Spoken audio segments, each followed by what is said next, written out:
Hello, everyone. How's everybody doing? Sorry, it always seems I'm doing videos in the car.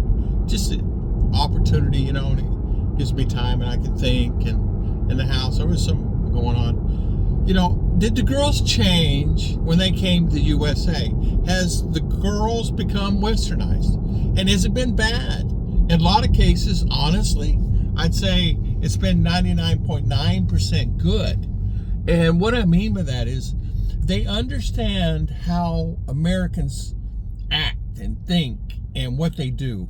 And as you know, as an American, most men, I know for Americans, I desire respect. No matter what, even in the Philippines, I desire respect. Respect me, I respect you. They realize that how stern Americans are, meaning stern. They'll tell you what they're thinking, and whatever they think, they'll spit it out to you. Hey, get out of the road. You're in the lane, get out of the lane. You're honking the horns.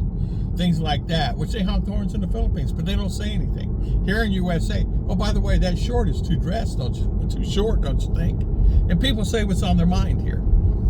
That's been an adjustment for both of them. Then they find themselves going, oh, they really do that like that here? Yes, they do.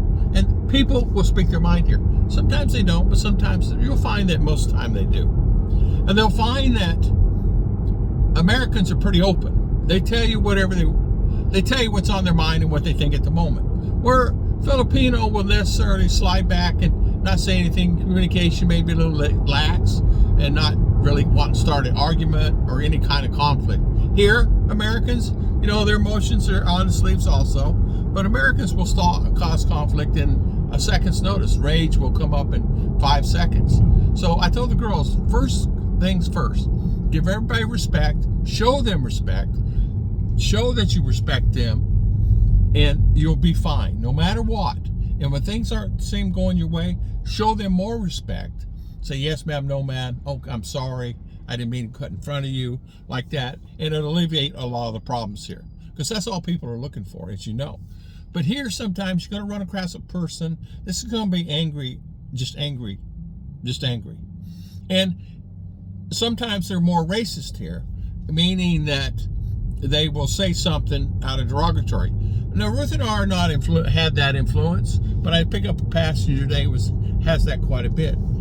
And they said some areas are like that. And I said, of course it is. It's different parts of the United States have different cultures and have different things. And some are just really old school, if you guys understand what I mean. But here overall, here in the USA, one thing that you got to realize is I didn't want my girls to change. And I wanted them to not change in the Western ways of the ladies. And I told Ruth that in the beginning. And so far, it hasn't happened. But, they've been here for 6 months. And so we'll see as time goes on. But eventually, our goal is to get back to the Philippines anyway. We're sure going to get established, get a place, this, that, and other.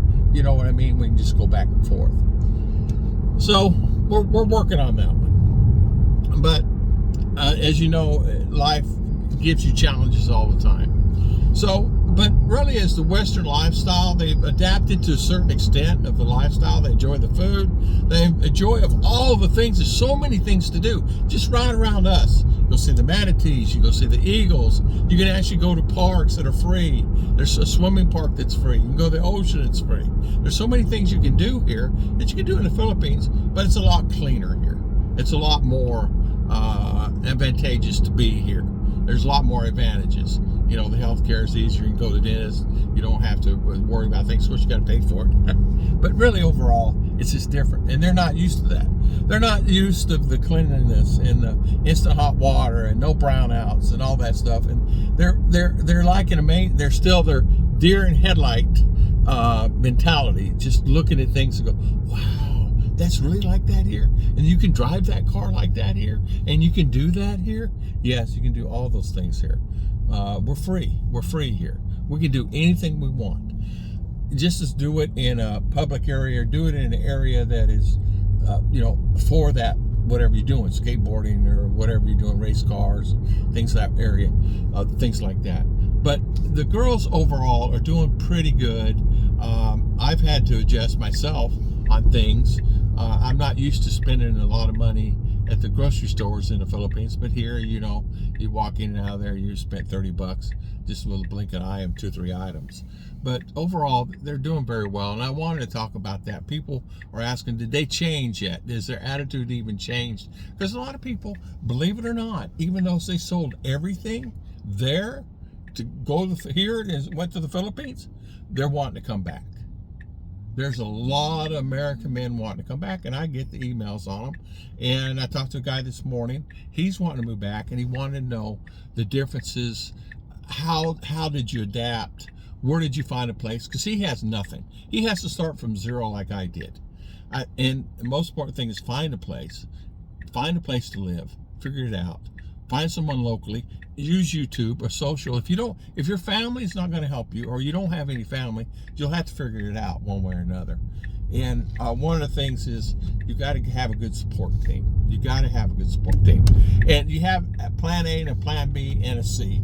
So just because it's like this, you got a plan in case they're not good and this, that, and other, or something happens, and you got to be prepared for that. And I know that's hard. That's the hardest thing in the world, is being prepared for all that, you know, and being adjusted for that, get adjusted. But I wanted to kind of give you guys updates on that. I'm pulling into Winn-Dixie, one of my favorite stores for my beef. It's a beef store, and it's expensive, but it's not that expensive. Not like Publix or any other places. They're charged way too much money for their food. I don't know how people shop at Publix. I really don't understand it. You have to be a millionaire to shop at Publix, you know. When somebody goes to the register the other day, I was in there picking up a couple items, and it's $300. I'm looking at that and thinking to myself, there's no way. I couldn't do it. I couldn't afford it. There's no way. I do the BOGOs, buy one, get one free, things like that sometimes at Publix. Even that's expensive because they raise the price and then put the BOGO on it. God bless, and I'll see you guys next time on Tom and Ruth.